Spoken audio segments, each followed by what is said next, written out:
श्री गणेशाय नमः। श्री सीतारामाभ्यां नमः। श्री हनुमते नमः। श्री उमापते नमः। श्री गुरुवे नमः। सब संतन की जय जय। जय जय सीताराम। राधे श्याम।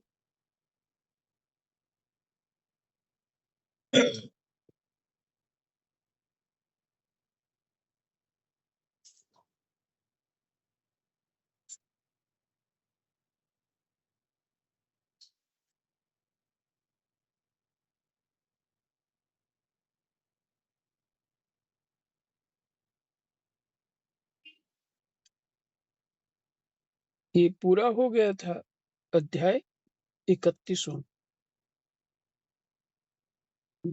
जी महाराज जी। हाँ जी। राम राम जी। 32 शुरू करना महाराज जी।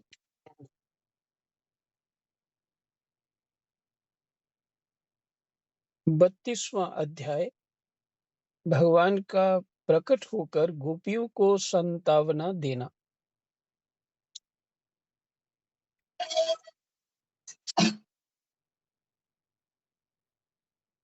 कृष्णाय वासुदेवाय हरे परमात्मने प्रणतः क्लेशनाशाय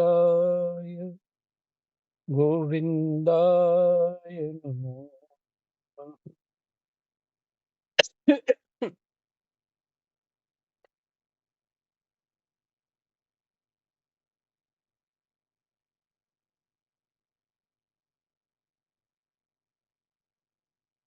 भगवान का प्रकट होकर गोपियों को सांत्वना देना। श्री सुखदेव जी कहते हैं, परीक्षित,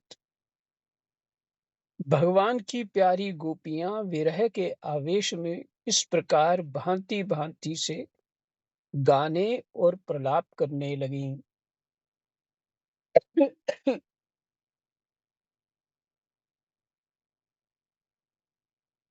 एक बात चित्त में आ रही है, वो बोल देता हूँ, बाद में पाठ करते हैं। वो सुखदेव भगवान जो है परमात्म स्वरूप हो चुके हैं। परीक्षित का कल्याण हो जाए इस इच्छा से उसके धर्म और तप को देख करके सभी महर्षि लोग आए हैं वहां पे, और वो ग्रस्त थे।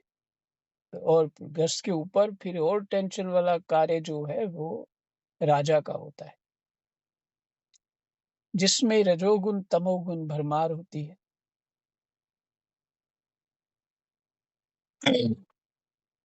माने चिंतन करते ही रहना समाज के बारे में, ये रजोगुण है।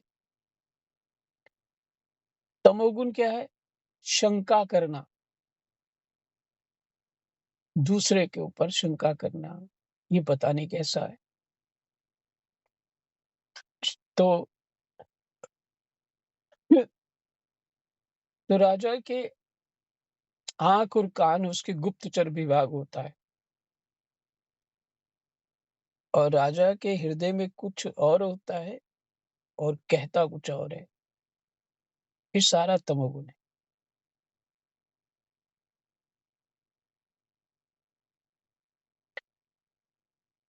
तो ये कार्य बहुत कठिन है, और वो सारा कार्य जो है परीक्षित ने परमात्मा के निमित्त किया। तभी तो महर्षि उनके पास आए। अपने लिए, अपने स्वार्थ के लिए कुछ नहीं किया। प्रपंच रूप जो जगत की सेवा है, वो कार्य जहां उसके जन्म में जो धर्म उसका बना, जिस जाति, स्थिति में उत्पन्न हुआ, उसके अनुसार उसने काम किया। और गीता जी यही कहती है, उसके अनुसार ही काम करो। यदि तुम उससे कुछ और ऊँचा उठना चाहते हो, तो फिर तुम्हारा रजोगुण है। वो कार्य तुम्हारा परमात्मा के निमित्त नहीं हुआ। नहीं, मैं ये नहीं, ये बनना चाहता हूँ। मैं शूद्र नहीं, मैं तो क्षत्रिय बनना चाहता हूँ। मैं क्लर्क नहीं, मैं तो डायरेक्टर ही बनना चाहता हूँ। इस तरह की जो आकांक्षाएँ, कामनाएँ हैं, वो अध्यात्म की दृष्टि से ये हुआ कि वो भगवत रूपी चेतना के लिए, समाज के लिए, अपने कल्याण के लिए कार्य नहीं कर रहा। फिर तो वो कार्य जो है वो अपने स्वार्थ के लिए कर रहा। और जब जीव अपने स्वार्थ के लिए कार्य करता है, तो उसके उसके परिणाम भोगने पड़ते हैं। तो कोई आके नहीं सुनाता।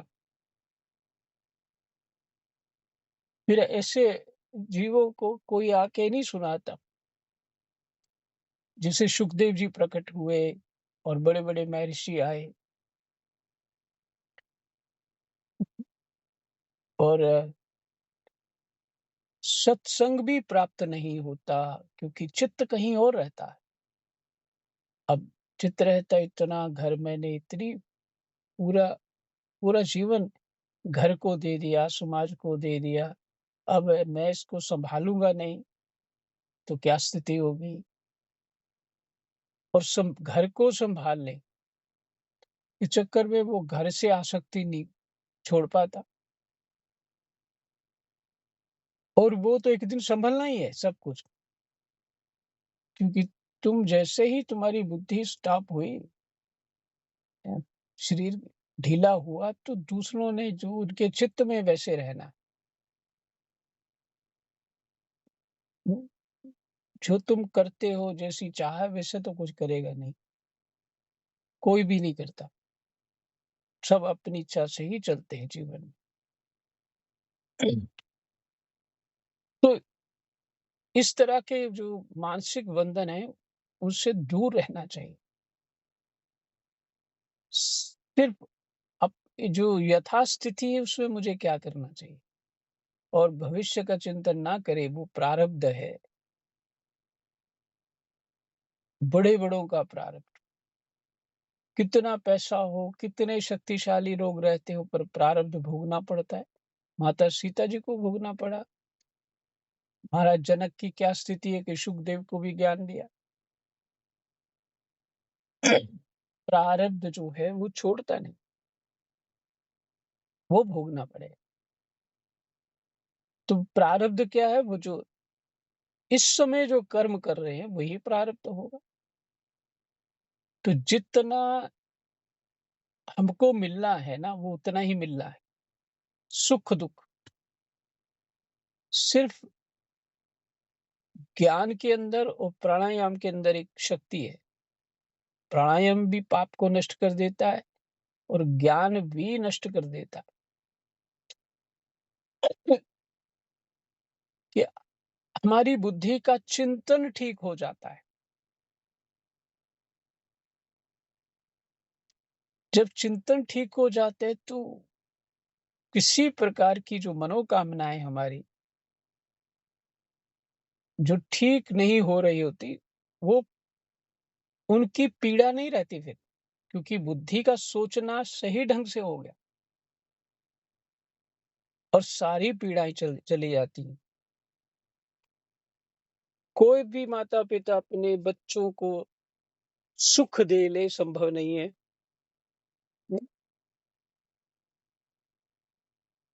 1 सेकंड जी।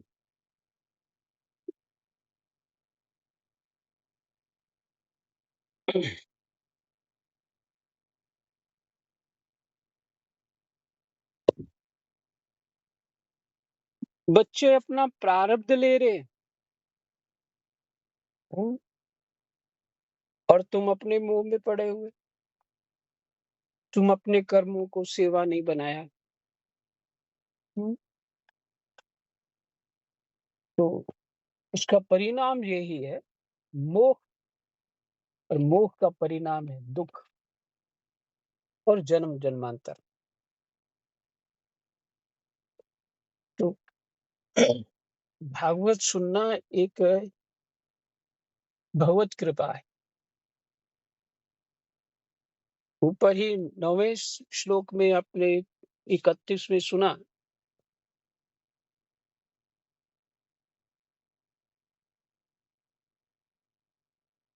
तुम्हारी लीला कथा भी अमृत स्वरूप है। विरह से सताए हुए लोगों के लिए तो वह जीवन सर्वस्व है। उनका तो माने जीवन है। वही एक प्रकार की जैसे भोजन की तरह है। बड़े-बड़े ज्ञानी महात्माओं, भक्त कवियों ने उसका गान किया है। वे सारे पाप-ताप तो मिटाती ही है, साथ ही श्रवण मात्र से परम मंगल, परम कल्याण का दान भी करती है। वह परम सुंदर, परम मधुर और बहुत विस्तृत भी है, जो तुम्हारी उस लीला कथा का गान करते हैं, वास्तव में भूलोक में वे ही सबसे बड़े दाता हैं।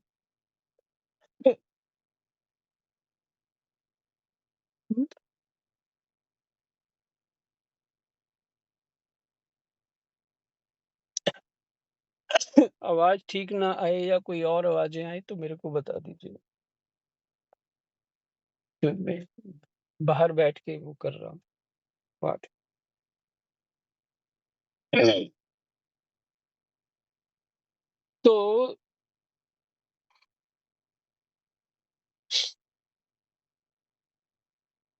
तो इतने महात्माओं के बीच, ऊंचे ऋषियों के बीच ये गोपियों का प्रसंग क्यों हुआ? है ना? ये भी बात है। सुखदेव जी ना सुनाते क्या फ़र्क पड़ता? हुँ, ये विचार करने योग्य है। लेकिन उस साधना स्थिति को वो जानते हैं। हुँ, साधना स्थिति को जानते हैं। उच्च स्तर की साधना है।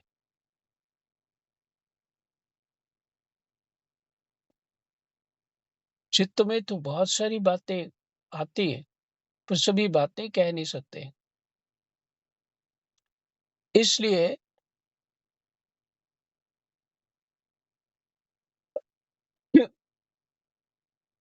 और फिर मैंने बताया था कि गीता प्रेस में भी ये चर्चा चली थी। ये मुझे महात्माओं ने बताया, कथा करते थे वो बाबा, उन्होंने बताया। तो प्रसंग को निकालना था, पर इसकी चर्चा हुई फिर वो बोले नहीं, ये नहीं निकल सकता। यथार्थ जो हर प्रकार के हमारा जो सनातन है वो ऐसा ही है। हुँ, देखिए हमारे दर्शन हैं, 6 दर्शन हैं, उसमें 9 दर्शन जो मुख्य हैं, 6 हमारे सनातन के हैं, और एक बौद्ध और जैन दर्शन है, और तीसरा है जो नास्तिक दर्शन है, वो क्या है? चार्वाक जी का है। उसको उसका ये कहना है यहाँ कोई धर्म कर्म नहीं है, कुछ भी नहीं है, मौज-मस्ती करो, उधार लो और घी खाओ, ये प्रसंग है उसमें। उस दर्शन में दृष्टि माने दर्शन माने दृष्टि कैसी है इस जगत के प्रति। तो वो भी शास्त्र में ही वर्णन है। तो किसी विषय को छोड़ा नहीं गया है। पूर्ण रूप से जो भी जीव के प्रश्न हो, उसका उत्तर। वैसे तो मैं पूरा भी तो महाभारत नहीं पढ़ पाया, लेकिन महाभारत में बताते हैं कि जो कोई भी ऐसा प्रश्न नहीं है, जो जिसमें महाभारत का उत्तर ना हो, इस तरह का ग्रंथ है वो। मैं तो कुछ-कुछ प्रसंग पढ़ने थे, पूरे विशेष पढ़ने ही नहीं थे।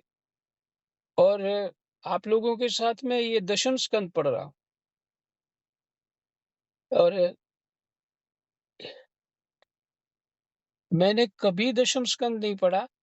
एक बार हल्का-सा पढ़ा था, जो 18 दिन में 7-8 घंटा रोज़ सुनीता जी सुनते थे और मैं पाठ करता था। तो 18 दिन में पूरा हुआ था, सिर्फ़ हिंदी-हिंदी पाठ। तो कोई दृष्टांत नहीं, कुछ नहीं, सिर्फ़ हिंदी-हिंदी पाठ करते थे। 18 दिन में हमारा पूरा हुआ। तो उस समय ही इसको पढ़ा। और ये जो अब पढ़ रहा हूँ, ऐसे तो मैंने कभी पढ़ा नहीं। और सुनीता जी हमेशा ही एकादश स्कंद पे, जो आगे आने वाला है, बहुत मार्मिक स्कंद है। माने आगे वाला, कम कम तो कोई भी नहीं है, लेकिन एकादश जो है उसकी आप देखेंगे कि संसार में किस तरह से अब जीव की बुद्धि होनी चाहिए और क्या प्राप्त करना है। बहुत ही महिमा है उसमें।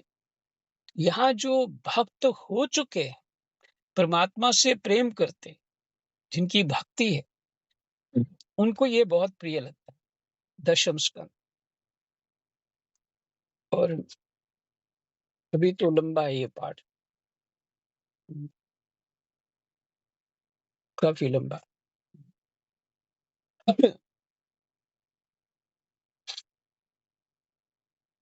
1 मिनट में बाहर आके बैठ गया हूँ।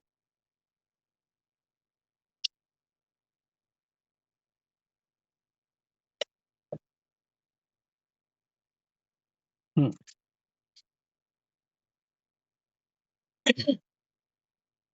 हाँ जी। अब मेरी आवाज़ ठीक आ रही है ना? महाराज जी, बिल्कुल ठीक आ रही है हाँ महाराज जी। जी। हुँ, जब थोड़ी ढीली जी हो तो महाराज जी। बता दीजिएगा। तो एकादश स्कंद, और वो एक श्वेता जी का नियम था, एकादश स्कंद और योग वशिष्ठ रामायण। एक ग्रंथ है अखंडानंद जी का, ये वो सब में आधा-आधा घंटा लगाती थी। और गीता जी हैं, और और अध्यात्म रामायण, इन सब को पढ़ती रहती थी। और ये लीला पर किसी ऐसे, ना उनको उनको रुचि थी इस बात में, और ना ही मुझे कोई हमारी योग्यता ही नहीं थी। हमें तो रामायण से मिल गया था कि योग्यता होने पर जीव भगवान की लीलाओं का वर्णन करे। अब थोड़ा-सा इसमें एक प्रवेश है कि समझ में आता है, पर पूरा-पूरा नहीं समझ आता है। इसलिए शायद आप लोगों ने सुनना हो, इसलिए भगवान जी कार्य करा रहे हैं।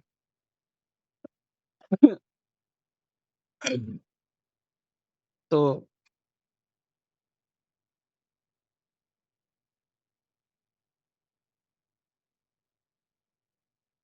श्री सुखदेव जी कहते हैं, परीक्षित, भगवान की प्यारी गोपियां विरह के आवेश में इस प्रकार भांति-भांति से गाने और प्रलाप करने लगीं।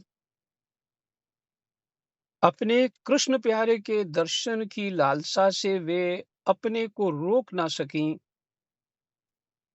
करुणाजनक सुमधुर स्वर से फूट-फूट कर रोने लगीं।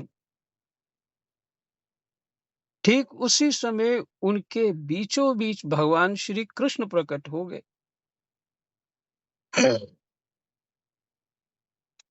उनका मुख कमल मंद मंद मुस्कान से खिला हुआ था। गले में वनमाला थी। पीताम्बर धारण किए हुए थे। उनका ये रूप क्या था? सबके मन को मथ डालने वाले कामदेव के मन को भी मथने वाला था।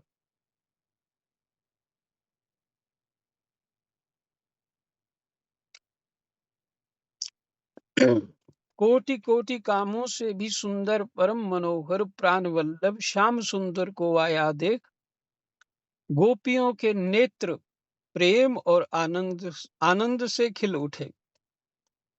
वे सब की सब एक ही साथ इस प्रकार उठ खड़ी हुई, मानो प्राणहीन शरीर में दिव्य प्राणों का संचार हो गया हो।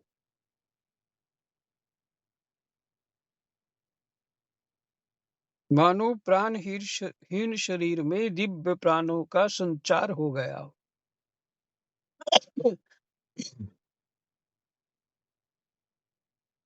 शरीर के एक एक अंग में नवीन चेतना नूतन स्फूर्ति आ गई हो। एक गोपी ने बड़े प्रेम और आनंद से श्री कृष्ण के कर कमलों को अपने दोनों हाथों में ले लिया और वह धीरे धीरे उसे सहलाने लगी। दूसरी गोपी ने उनके चंदन चर्चित भुजदंड को अपने कंधे पर रख लिया।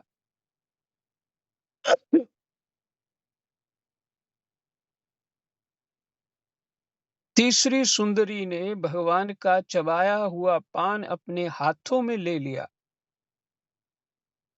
चौथी गोपी, जिसके हृदय में भगवान के विरह से बड़ी जलन हो रही थी, बैठ गई और उनके चरण कमलों को अपने वक्षस्थल पर रख लिया।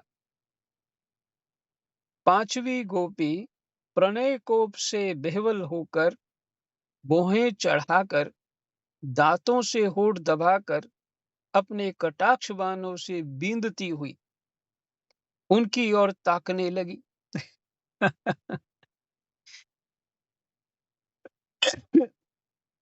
छठी गोपी अपने निर्निमेष नयनों से उनके मुख कमल का मकरंद रस पान करने लगी।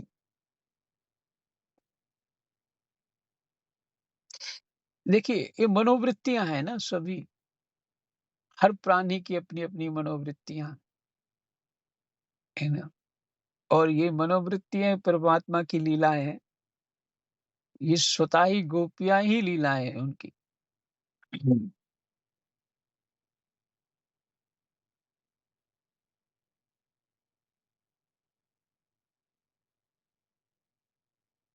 छठी गोपी अपने निर्निमेष नयनों से उनके मुख कमल का मकरंद रस पान करने लगी। परंतु जैसे संत पुरुष भगवान के चरणों के दर्शन से कभी तृप्त नहीं होते, वैसे ही वह उनकी मुख माधुरी का निरंतर पान करते रहने पर भी तृप्त नहीं होती थी। सातवीं गोपी नेत्रों के मार्ग से भगवान को अपने हृदय में ले गई।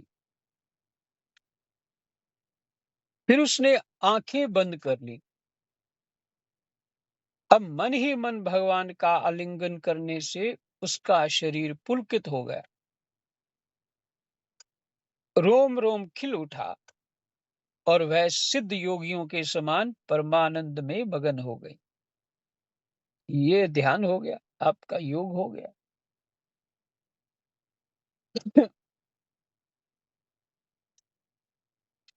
परीक्षित जैसे मुमुक्षु जन परम ज्ञानी संत पुरुषों को प्राप्त करके संसार की पीड़ा से मुक्त हो जाते हैं, वैसे ही सभी गोपियों को भगवान श्री कृष्ण के दर्शन से परम आनंद और परम उल्लास प्राप्त हुआ।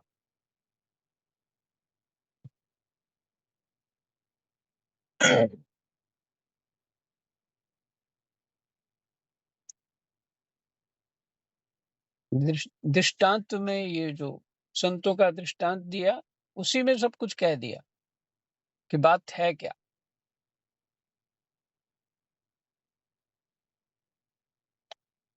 फिर से सुन लीजिए।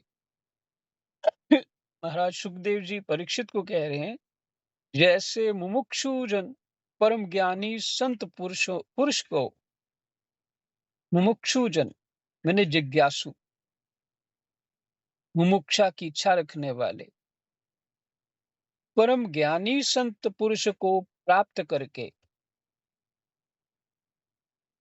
संसार की पीड़ा से मुक्त हो जाते हैं।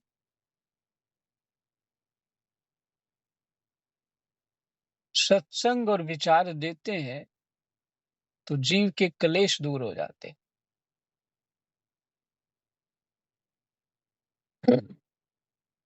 वैसे ही सभी गोपियों को भगवान श्री कृष्ण के दर्शन से परम आनंद और परम उल्लास प्राप्त हुआ।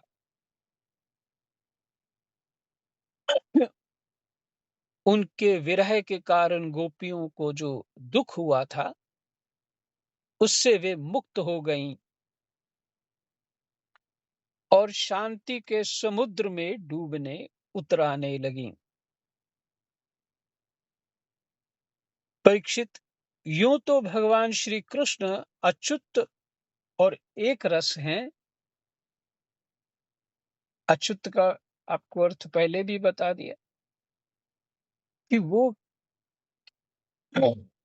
अपनी स्थिति से कभी नीचे गिरते नहीं। अब गिरना तो यही होता है कि किसी में आकर्षित हो जाना और अपनी स्थिति में नहीं रहना। पर भगवान क्या है? अच्युत हैं। ए अच्युत मैंने नहीं गिरने वाले, कभी भी अपनी स्थिति में रहते। इसलिए कि वो श्रुत अच्युताय नमः गोविंदाय नमः। तो और च्युत होता है गिर जाना, और अच्युत होता है जो अपनी ही स्थिति में रहता है।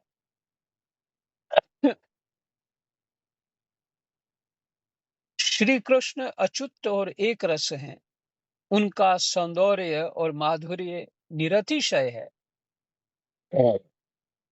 फिर भी विरह व्यथा से मुक्त हुई गोपियों के बीच में उनकी शोभा और भी बढ़ गई।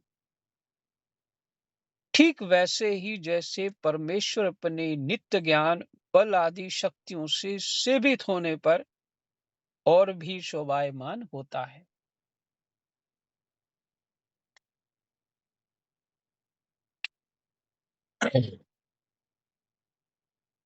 ठीक वैसे ही जैसे परमेश्वर, मैं फिर से पढ़ूंगा,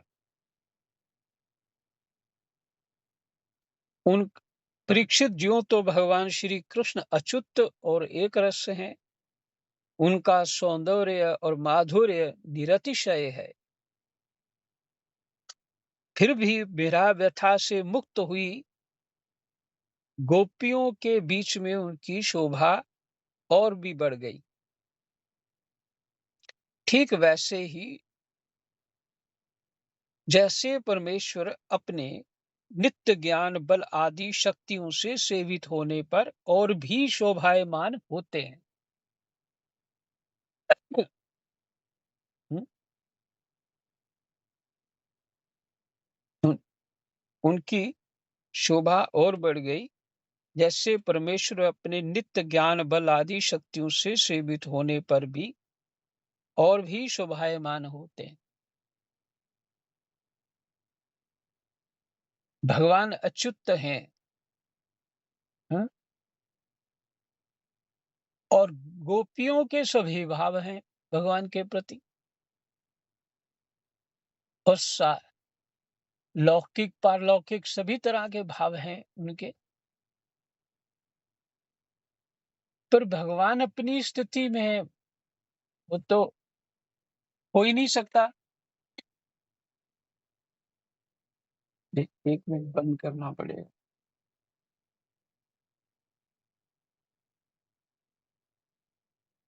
अच्छा हो गया।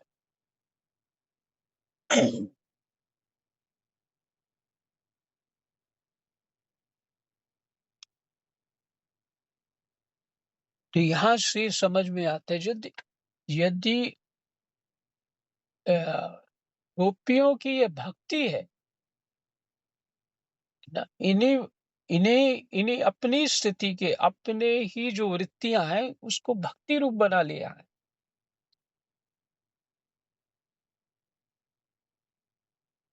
ये लौकिक स्थिति नहीं है।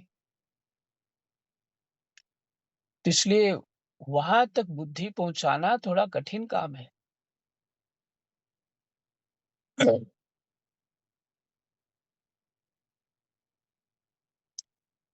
ठीक वैसे ही जैसे परमेश्वर अपने नित्य ज्ञान बल आदि शक्तियों से सेवित होने पर और भी शोभायमान होता है।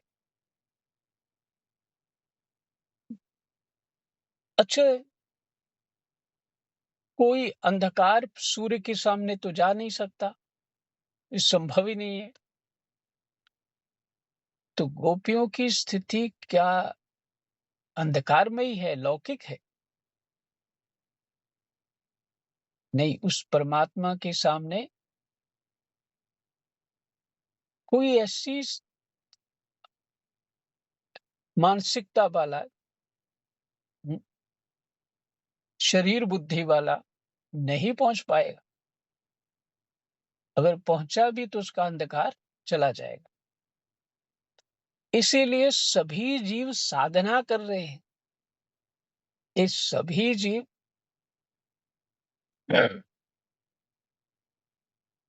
ये पूर्ण नहीं है, साधक पूर्ण नहीं होते। जब ब्रह्मा भी पूर्ण नहीं है, ब्रह्मा जी की कई प्रसंग हैं, तो जिन्होंने सृष्टि रची है वो भी पूर्ण नहीं है। और बहुत सारी ऐसी कथाएं हैं। भगवान के अतिरिक्त तो कोई अच्युत नहीं है।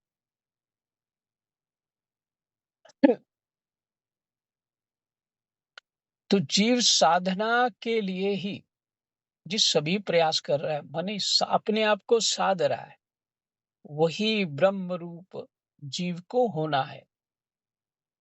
और ये साधना ही जीव का सुख है। जो परम सुख है वो साधना है।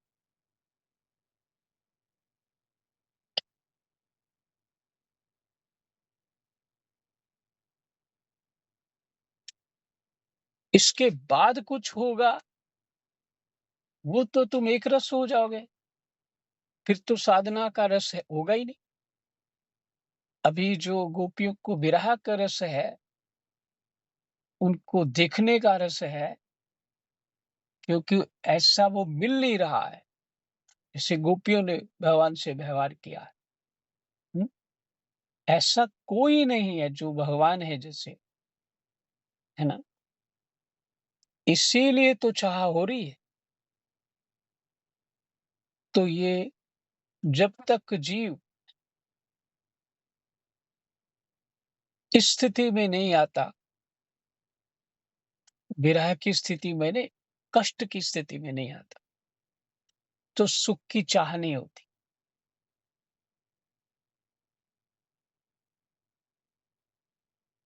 जो थोड़ा-सा बीच में रह गया वो आप लोग थोड़ा अपने विचार बल से समझ लिया करो।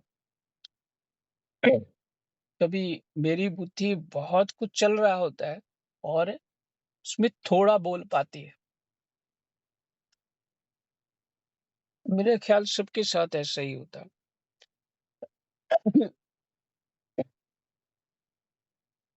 तो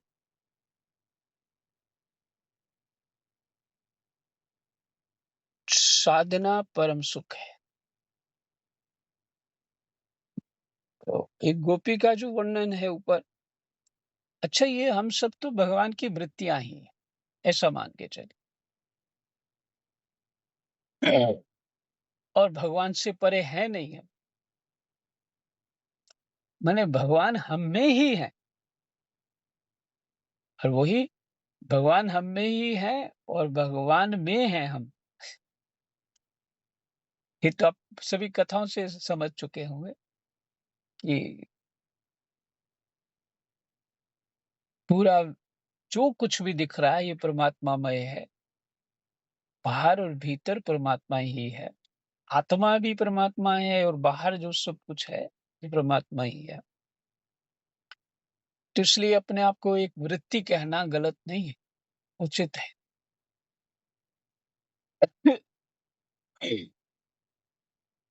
और जैसे वृत्तियों का कोई अस्तित्व नहीं होता, बदल जाती हैं। तो देखिए यहाँ पे मन ही मन भगवान का आलिंगन करने से उसका शरीर पुलकित हो गया। रोम-रोम खिल उठा और वह सिद्ध योगियों के समान परमानंद में मगन हो गई।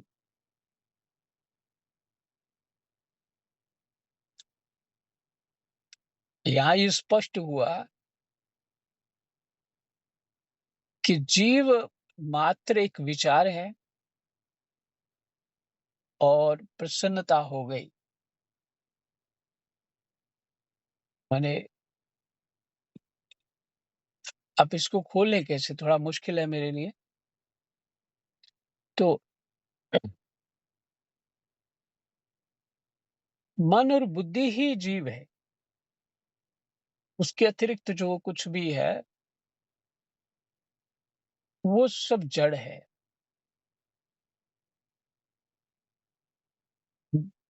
तो मन और बुद्धि तो साधना कर सकता है ना, बुद्धि सहयोग दे देती है और मन ही साधना करता है। इसलिए कि भगवत कृपा से आज ना 10 श्लोक तक पाठ हो गया, ज़्यादा नहीं कर पाए। ठीक है। कृष्णाय वासुदेवाय हरे परमात्मने प्रणतः क्लेशनाशाय गोविन्दाय नमः। जय जय श्री